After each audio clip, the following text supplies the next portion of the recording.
तो गाइज़ आज की इस वीडियो में आपको जो चैक का न्यू इंटरफेस है उससे पूरा गो थ्रू करवाने वाला हूँ।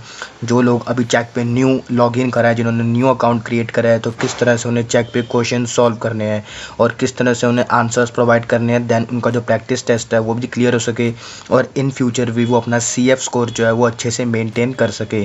तो अगर जैसे आप इस पर लॉगिन करेंगे तो आपके सामने इस तरह का इंटरफेस आएगा। आपको एक्सपर्ट Q&A पे क्लिक करना है। देन गाइस जैसे आप एक्सपर्ट Q&A पे क्लिक करते हैं उसके बाद आपके सामने कुछ इस तरह का इंटरफेस ओपन हो जाएगा। देन गाइस यहाँ पे आप देख सकते हैं कि अभी जो इस जो मेरी आईडी है इसमें प्रैक्टिस टेस्ट जो है वो क्लियर नहीं है गाइस, क्योंकि इस पर फर्स्ट अटैम्प्ट दिया था मैंने और सेकंड अटैम्प्ट मैंने अभी इसमें देना है। तो फर्स्ट अटैम्प्ट मैं इसमें ऑलरेडी दे चुका हूँ। तो मैंने कुछ प्रॉब्लम्स यहाँ पे कुछ जो थी वो मैंने करी थी, तो और जिससे मेरा प्रैक्टिस टेस्ट क्लियर नहीं हो पाया था गाइस, वो भी आप लोगों के साथ शेयर करूँगा। देन आपको इसका इंटरफेस भी बताऊँगा कि कैसे कैसे आपको इस पर वर्क करना है।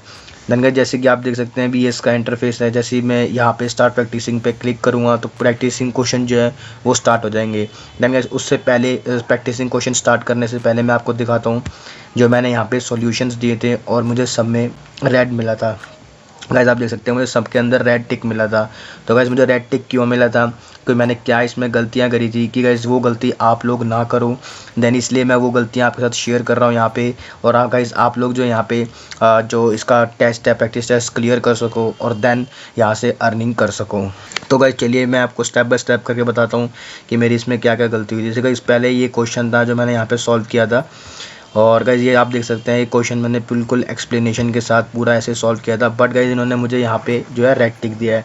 तो गाइस क्यों रेड टिक दिया है इसके बारे में हम जान लेते हैं। गाइस हमारे को रेड टिक इसके बारे में क्यों दिया है इन्होंने रेड टिक। तो वही इसका मुझे यहाँ पे रेटिंग्स में जाऊँगा मैं यहाँ पे करके। तो रेटिंग्स में जाके गाइस ये मुझे पूरा यहाँ पे बताएंगे कि यहाँ पे मेरी क्या गलती थी, क्यों मुझे यहाँ पे रेड टिक मिला, क्यों मेरा जो आंसर था वो पुअर क्वालिटी में गया। यानी कि रेड टिक मीन्स गाइस पुअर क्वालिटी। तो पुअर क्वालिटी में क्यों है गाइस, कॉन्सेप्ट अगर ये 4-5 चीज़ें देखते हैं guys. First is concept, second is accuracy and third one is authority guidelines, fourth one is explanation and last one is structure. तो देन गाइस ये 5 चीज़ें जो पूरी की पूरी ये देखते हैं। अगर गाइस आपने ये पाँचों की चीज़ें ठीक कर दी तो आपका जो यहाँ पे रेटिंग है वो काफ़ी ज़्यादा अच्छी जाएगी और देन आपका जो प्रैक्टिस टेस्ट है वो ईजिली यहाँ से क्लियर हो जाएगा। तो गाइस कॉन्सेप्ट की बात करें तो मेरा कॉन्सेप्ट में गाइस मुझे 4 स्टार मिले, जो कि बिल्कुल ठीक है।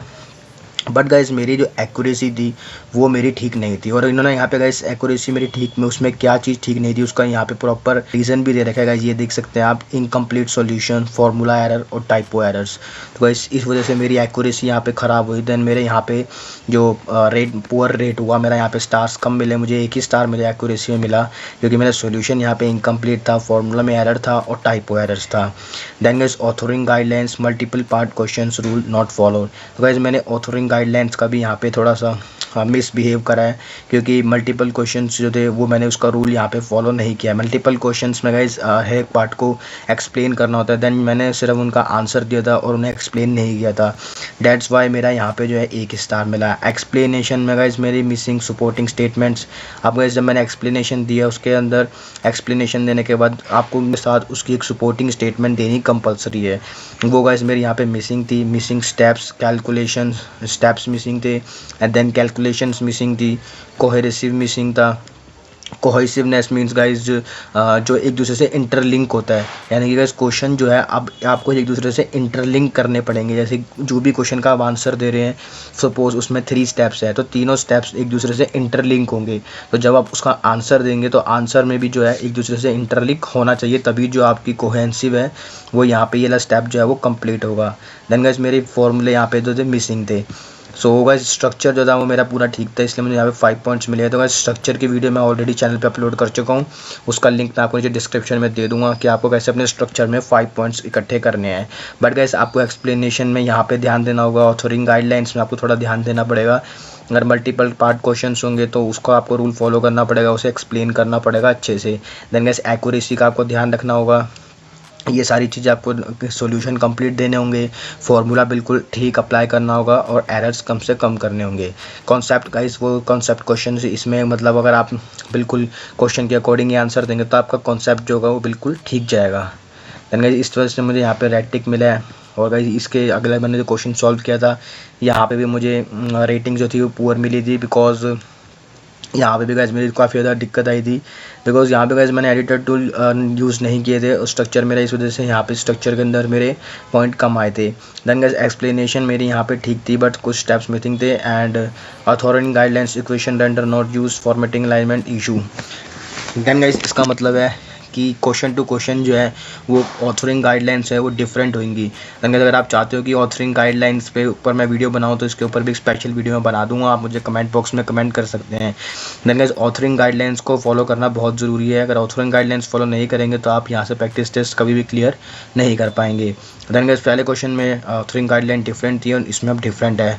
तो गाइस इसमें इक्वेशन रेंडर नॉट यूज़, मैंने इक्वेशन रेंडर यूज़ नहीं किया। Formatting and assignment issue, formatting और अलाइनमेंट का इशू था। तो गाइज अब एक्यूरेसी की बात करें तो यहाँ पे इनकरेक्ट सॉल्यूशन था, incomplete formula error, typo error, grammatical error, calculation error, unit nation, significant figure errors. और देन कॉन्सेप्ट की बात करें तो यहाँ पे कॉन्सेप्चुअल भी एरर था और इनकरेक्ट मेथड था। यानी गाइज जो मेथड ये चाहते थे वो मेथड मैंने यहाँ पे यूज़ नहीं किया था। तो देन गाइज अब इन सब चीज़ों का आपको ध्यान रखना होगा अगर आपको प्रैक्टिस टेस्ट को क्लियर करना है। और ये सब जितने भी चीज़ें हैं ये क्वेश्चन टू क्वेश्चन डिपेंड करती हैं। ये आपको अगर सब्जेक्ट की नॉलेज है तभी आप इस सब चीज़ों को करेक्ट कर पाएंगे, अदरवाइज़ जो है आपके लिए काफ़ी ज़्यादा डिफ़िकल्ट हो जाएगा। देन गाइस अब मैंने लास्ट जो क्वेश्चन सॉल्व किया था, यूज़ आर प्रोग्राम लैंग्वेज, इसके अंदर आप देख सकते हैं मेरी रेटिंग और देन गाइस इसमें मेरी क्या क्या प्रॉब्लम थी। तो गाइस इसमें मेरे स्ट्रक्चर, इसमें मेरे एडिटर टूल को मैंने यूज़ नहीं किया था। एंड देन एक्सप्लेनेशन मेरी इसके अंदर एक्सप्लेनेशन जो missing supporting statement, missing steps, calculation, then ये सब मेरे यहाँ पे मिला था। Authoring guidelines, multiple questions, rules are not followed, accuracy मेरी इनकरेक्ट सोल्यूशन, ये सब गाइस प्रॉब्लम्स थी। तो ये सब देखनी पड़ेंगी। देन गाइस तभी जो है इसमें हमारे क्वेश्चन जो है अच्छे से सॉल्व हो पाएंगे और यहाँ से हमारा प्रैक्टिस टेस्ट क्लियर हो पाएगा। तो देन गाइज अगर आपको अभी स्टार्ट करना है यहाँ से अर्निंग करनी, तो आपको फर्स्ट ऑफ ऑल ये सारी चीज़ों को माइंड में रख के यहाँ से क्लियर करना पड़ेगा। और देन गाइज इसके अंदर देख सकते हैं मैंने स्किप 11 क्वेश्चन स्किप किए थे। इसमें गाइज जितने क्वेश्चन आप चाहें उतने क्वेश्चन आप स्किप कर सकते हैं, इस पर आपको कोई रोक नहीं है। जो क्वेश्चन आपको ईजी लगे आप वही क्वेश्चन सॉल्व करें अपने प्रैक्टिस टेस्ट के अंदर। तो देन गाइज ये इसका ओवरव्यू था और आपके लिए कुछ यूज़फुल टिप्स थी। तो देन गाइज आप इसको इजीली यहाँ से प्रैक्टिस टेस्ट को क्लियर कर सकें और यहाँ पे से अर्निंग कर सकें। तो गाइज उम्मीद करता हूँ वीडियो अच्छी लगी हो तो जाते चैनल को सब्सक्राइब कर देना और वीडियो को लाइक कर देना। मिलते हैं ऐसे फिर किसी और वीडियो के साथ।